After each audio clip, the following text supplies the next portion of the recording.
बहुत दिन के बाद साहेब, बहुचर्चित बहुप्रतीक्षित शिवसेना उद्धव बाळासाहेब ठाकरे आणि मनसे जागा वाटप अंतिम झालं असल्याची माहिती मिळते पूर्ण झालंय. एबी फॉर्मचंही वाटप सुरू हो, झालं. शिवसेना आणि मनसे, माननीय उद्धव ठाकरे आणि माननीय राज ठाकरे यांच्यामध्ये जागा वाटपाचा प्रश्न नव्हताच ना, नाहीच आहे. आणि कालपासून बैठका मेळाव्यानं सुरुवात झाली. काल माननीय उद्धव साहेबांनी सेना भवनामध्ये शाखा प्रमुख पदाधिकाऱ्यांचा मेळावा घेतला. आज राज ठाकरे यांचा रंगशारदामध्ये मेळावा आहे. आम्ही कामाला लागलेलो आहोत, कामाला लागलो आम्ही. कार्यकर्ते कामाला लागले, कार्यकर्ते एकत्र काम करत आहेत, त्यात काय. नाही, पण राऊतसाहेब, जी माहिती मिळते आहे, आता तुम्ही म्हणाल की सूत्र नेमकी कोण आहे, कारण आमचा दोन्ही पक्षातल्या सगळ्याच राजकीय पक्षातल्या कार्यकर्ते नेत्यांशी संवाद असतो. दोन्ही पक्षामध्ये म्हणजे शिवसेना उद्धव बाळासाहेब ठाकरे पक्ष आणि महाराष्ट्र नवनिर्माण सेना पक्ष या तिकीट वाटपावरून प्रचंड नाराजी पक्षांतर्गतच आहे. मनसे म्हणणं असं आहे की त्यांना ज्या जागा हव्या होत्या, विजयाची हमी असलेल्या किंवा जी जागांची संख्या येते त्यावरून नाराजी आहे. आणि शिवसेनेत ज्या उमेदवारांना प्राधान्य किंवा ज्या उमेदवारांची आपली शिफारस केली होती, जागा मागितल्या होत्या, त्यांना मिळाल्या नाहीत, त्यामुळे प्रचंड नाराजी आहे. आणि दोन्ही ठाकरेंपुढे आव्हान असेल ही नाराजी शमवणं आणि बंड होऊ नये यासाठी प्रयत्न करणं. जेव्हा दोनपेक्षा जास्त पक्ष एकत्र येतात आणि जागांची देवाणघेवाण होते, त्याच्यामध्ये ज्यांच्या जागा जातात अशा सगळ्याच पक्षांमधले त्या त्या प्रभागातले जे प्रमुख लोक असतात, जे इच्छुक असतात, ते अस्वस्थ होणारच. मग ते काँग्रेस पक्षात असतील, राष्ट्रवादी काँग्रेस पक्षात असतील, शिवसेनेमध्ये असतील, शिंदे गटामध्ये असतील, भाजपमध्ये असतील. अजित पवार स्वतंत्र का लढत आहेत? त्यासाठीच लढत आहेत. पण कार्यकर्त्यांना समजावून सांगून ही लढाई महाराष्ट्राची, मुंबईची आहे. आणि कार्यकर्ते 100% माननीय उद्धव ठाकरे व राज ठाकरे यांचं ऐकतील. तरीही कोणाला असं वाटतं की नाही, माझ्यावर अन्यायच झाला, थोडाफार तो राग व्यक्त करतो आणि त्याला राग व्यक्त करण्याचा पूर्ण अधिकार आहे. पण आतापर्यंत असं कुठे झालं आहे असं उघडपणे ते दिसत नाही मला. तुमची सूत्र सांगतात, त्या सूत्रांशी आम्ही चर्चा करू की तुम्हाला कुठे दिसलं सगळं. पण संपूर्ण महाराष्ट्रामध्ये आणि मुंबईमध्ये या क्षणापर्यंत लोक काय रस्त्यावरती आलेले नाही आहेत ना. जसं शिंदे गटात चाललेलं आहे, ठाण्यात, मुंबईत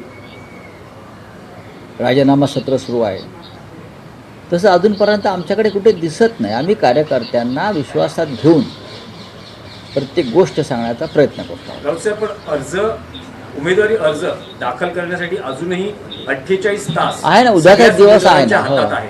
तर अशा वेळेस जे नाराज आहे, बंड होऊ शकतं असं म्हटलं जातं आहे, अशांची बंडाची नाराजी कशी दूर करणार? हे काय 1857चं बंड आहे का? नाही, बंड कशाला म्हणतात? हे 1857चं बंड आहे का? देशासाठी, क्रांतीसाठी नाही ना. हा प्रत्येकाचा व्यक्तिगत निर्णय असतो. ज्या पक्षानं आपल्याला 40 वर्ष बरंच काही दिलं आहे, एखाद्या वेळेस तो पक्ष एखाद्या क्षणी नाही देऊ शकत. अशा वेळेला कुणाला मी बंड करतो असं वाटत असेल त्याला बंड म्हणत नाही. आता शिंदे गट पण म्हणतो ना, आम्ही बंड केलं. कसलं बंड केलं? घंटा कसलं बंड केलं? जाऊन बुटच चाटतायत ना भाजपवाल्यांचे. कसलं बंड कसलं? बंडाची व्याख्या समजून घेतली पाहिजे. वैचारिक बंड असतं, देशासाठी बंड असतं, क्रांतीचं बंड असतं. तर एखाद कोणीतरी वेगळा निर्णय घेतो, त्याला बंड म्हणणं हे चुकीचं आहे. जेवढ्या उमेदवारी जाहीर झालेल्या आहेत त्यामध्ये बऱ्याच नेत्यांच्या, आमदारांच्या मुलांना देखील उठावून दिल्याचं समोर आलं आहे. त्यात चुकीचं काही नाही. प्रभूंचा मुलगा अनेक वर्ष युवा सेनेचं काम करतो आहे. तरुणाला संधी द्यायची नाही का? ही घराणेशाही कुठे आहे? आमच्यासारखे लोक असं मानतात की ठीक आहे, कार्यकर्त्यांना संधी मिळायला पाहिजे. पण अनेक आमदारांची जी मुलं आहेत ती अनेक वर्ष युवा सेनेच्या माध्यमातून जर काम करत आहेत, पक्षात महाराष्ट्रात जाऊन काम करत आहेत, मुंबईत नाही. अशा तरुण कार्यकर्त्यांना संधी दिली नाही तर पक्ष पुढे जाणार कसा? ही तरुणांची संघटना जेव्हा मानतो तेव्हा आता आमच्या पिढीनं मागे राहिलं पाहिजे आणि तरुणांना संधी दिली पाहिजे. पुण्यात अद्याप आणि आमच्यात यादी जाहीर करण्याची पद्धत नाही. स्टार प्रचारकांचं बाबतीत आम्ही सगळे स्टार प्रचारक आहोत. पुण्यामध्ये अजून चित्र स्पष्ट झालेलं नाहीये. काय सांगा? काय? पुण्यात चित्र अजून स्पष्ट झालेलं होईल नाही. ना, जास्त व्हायलाच पाहिजे ना. कारण काल रात्री मॅरेथॉन बैठक झाला, सचिन अहिर होते, तिकडे स्थानिक पदाधिकारी होते. पण पुण्यामध्ये काँग्रेससोबत तुम्ही जाणार का? पुण्यामध्ये 3 पक्ष 4 पक्ष एकत्र आहेत. थोडा वेळ लागला. आज दुपारी 1 वाजेपर्यंत चित्र स्पष्ट होईल. राऊत साहेब, महाराष्ट्राच्या राजकारणात आणखी एक नवी युती पाहायला मिळते. जे लोकसभेला होऊ शकलं नाही, जे विधानसभेला होऊ शकलं नाही, ते मुंबई महापालिकेला काँग्रेस आणि वंचित बहुजन आघाडी यांच्यामध्ये युतीचा आपल्याला फॉर्म्युला किंवा एक नवं समीकरण पाहायला मिळते. वंचितसाठी जवळपास 65 जागा काँग्रेसनं सोडलेल्या आहेत. आम्ही या युतीचं स्वागत केलेलं आहे. प्रकाश आंबेडकर आणि त्यांची वंचित बहुजन आघाडी, ठीक आहे, ते आमच्याबरोबर नसतील आले, किंबहुना लोकसभेला त्यांचा काँग्रेसशीच वाद होता. आज काँग्रेस आणि वंचित बहुजन आघाडी एकत्र येऊन जर भारतीय जनता पक्षाच्या पराभवाला हातभार लावणार असतील तर नक्कीच आम्ही नतद्रष्ट नाही, अपशकुन करणार. तर या युतीचं आम्ही स्वागत करतो. तर अशा वेळेस NCP शिवसेना उद्धव बाळासाहेब ठाकरे आणि मनसे बरोबर आहे असं म्हटलं जातं आहे. तर अधिकृतरित्या तुम्ही आज काही घोषित कराल का की NCP तुमच्या बरोबर आहे? घोषित कशा करायला पाहिजे? आम्ही त्यांच्यासाठी जागा सोडलेल्या आहेत. घोषित करण्याचा आग्रह का? हा प्रश्न तुम्ही राष्ट्रवादी काँग्रेसचे अध्यक्ष शशिकांतराव शिंदे यांना विचारला पाहिजे. पण आमच्याकडून ज्या जागा त्यांना सुटायला हव्या होत्या त्यातल्या बहुसंख्य जागा आम्ही सोडण्याचा प्रयत्न केला, म्हणजे युती झालेली आहे.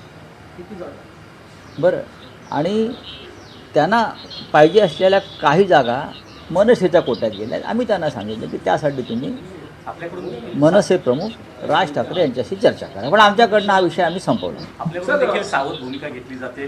ज्या ठिकाणी वाद आहे, खास करून मनसे ठिकाणी, शिवडे असेल, वरळी असेल किंवा माहीम असेल, या ठिकाणची एबी फॉर्मचं वाटप अजून अद्याप होईल ना. काल रात्री पहाटे 3 वाजेपर्यंत एबी फॉर्मचं वाटप सुरू होतं.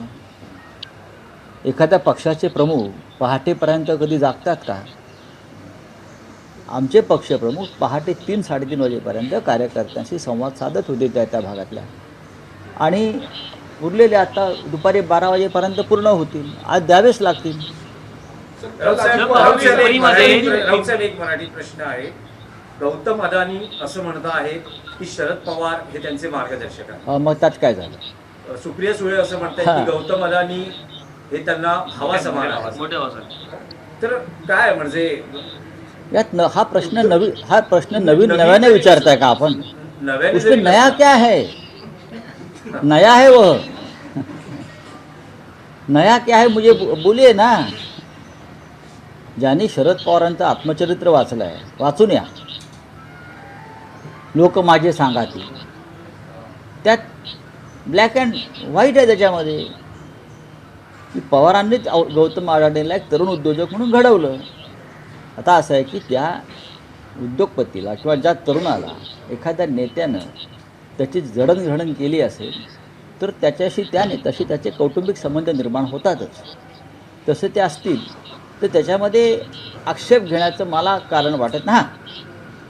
गौतम अडाणी यांची आमची मुंबईच्या संदर्भात नैतिक लढाई सुरूच राहील. तो संघर्ष रस्त्यावरती सुद्धा येऊ शकतो आणि आम्ही आमची लढाई थांबवणार नाही. ज्या पद्धतीनं मुंबईचा घास गिळण्याचा प्रयत्न अडाणीच्या माध्यमातून भारतीय जनता पक्ष करतोय, आम्ही त्याच्याविरुद्ध आमचा लढा कायम ठेवू.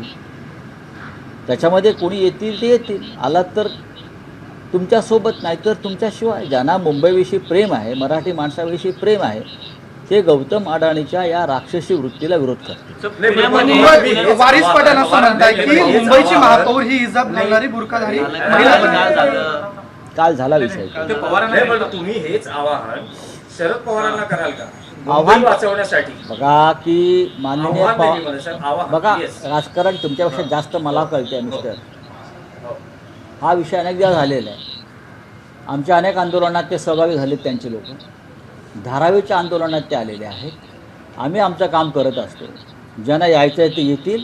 आमची लढाई मुंबईची. ज्यांना मुंबई महाराष्ट्रात राहावी असं वाटत असेल ते सर्व घटक येतील. ॲडव्होकेट प्रकाश आंबेडकर येतील, कम्युनिस्ट येतील, आलेलेच आहेत. शेतकरी कामगार पक्ष आलेला आहे, काँग्रेस पक्ष आलेला आहे. अजून कोण पाहिजे? भारतीय जनता पक्ष अडाणींचा आणि व्यापाऱ्यांचा मिंढा पक्ष, ते येणार नाही. त्यांचं राजकारण थैलीचं राजकारण. इथून थैल्या उचलायच्या आणि दिल्लीत नेऊन द्यायच्या. याच्या पलीकडे त्यांचं काम नाही. ते पवारांना मेंटॉर म्हणतात, परंतु मोदी शहाना कधी आतापर्यंत मेंटॉर म्हटलेलं नाही. मग त्याचा आपल्याला आनंद पाहिजे की आपला एक मराठा स्ट्रॉंगमॅन गौतम अडाणीचा मेंटॉर आहे, याचा आनंद वाटला पाहिजे आपल्याला. हां, ते गौतम अडाणींना मोदींना मेंटॉर म्हणत नाहीत, पवार साहेबांना मानतायत. मतभेदा पलीकडे जाऊन याकडे तुम्ही पाहायला पाहिजे की पहा. शिवसेनेला आनंद आहे. नाही, आमचा आनंदाचा प्रश्न नाही. पुण्यामध्ये जवळपास पिंपरी असेल किंवा मराठी होती सर. के लिए घोषणा की हाँ? एनसीपी शरद पवार और अजीत पवार साथ में आ रहे हैं. आज दुपारी पीसी घेऊन ते घोषित यहाँ करणार आहेत. मुंबई में आप बोल रहे हैं आपने जगह छोड़ी है शरद पवार के लिए, क्या कहना चाहते हैं? देखिए, ये पिंपरी चिंचवड़ का तक सीमित मुद्दा है.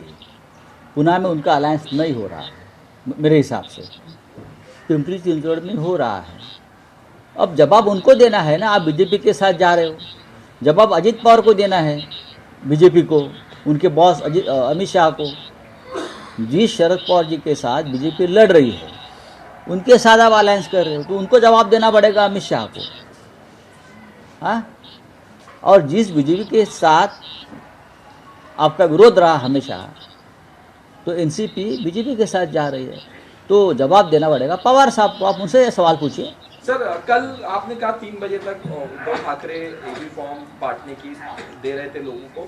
उसमें कुछ मतभेद हुई, 2 नेताओं के बीच में मनमुटाव हुआ और एक नेता मीटिंग छोड़ के चले गए. क्या कहना? आपके पास बहुत बड़ी खबर है. मैं पार्टी का नेता हूँ, मेरे पास खबर नहीं है. हाँ, ये अंदर की बात आपके पास कैसे आती है? नाही, राऊत साहेब, हाच मराठीत प्रश्न आहे. असं काय झालेलं नाही. मातोश्रीवर एबी फॉर्म वाटपाच्या वेळेस काही नाराजी नाट्य दिसून आलं. सरदेसाईने आणेल परत. अरुण सरदेसाई हे दोन आणि नेते अनिल परब यांच्यात हे नाराजी जे नाट्य वाटप होतं. श्रीकांत सरमळकर यांच्या मी जावयाला 2:30 तिकीट दिल्याचा मी 2:30 वाजेपर्यंत उद्धवजींच्या संपर्कात होतो. माझ्या कानावरती असं काही आलं नाही. माझ्या कानावरती असं काही आलेलं नाही. तुमच्याकडे जर अंदर की बात असेल तर मला माहिती नाही. माझ्याकडे असं माहिती नाही. चला, धन्यवाद. कल सर उद्धव ठाकरे ने शिवसेना भवन में लोगों से बातचीत करते हुए कहा कि 2 जो गुजराती मानुस हैं वो गुजराती हैं, वो मुंबई को निकल जाएंगे, इस तरह से बयान दिया. उसमें नई बात क्या है? बार बार उद्धव जी ये बात करते आए हैं. 2 बेच रहे हैं और 2 खरीद रहे हैं, लेकिन मुंबई का सौदा हम नहीं होने देंगे. चाहे आप कुछ भी करो, हम जान की बाजी लगाएंगे, लेकिन मुंबई का सौदा हम नहीं होने देंगे. यही हमारा एजेंडा है इस बीएमसी चुनाव का. एबीपी माझा, उघडा डोळे बघा नीट.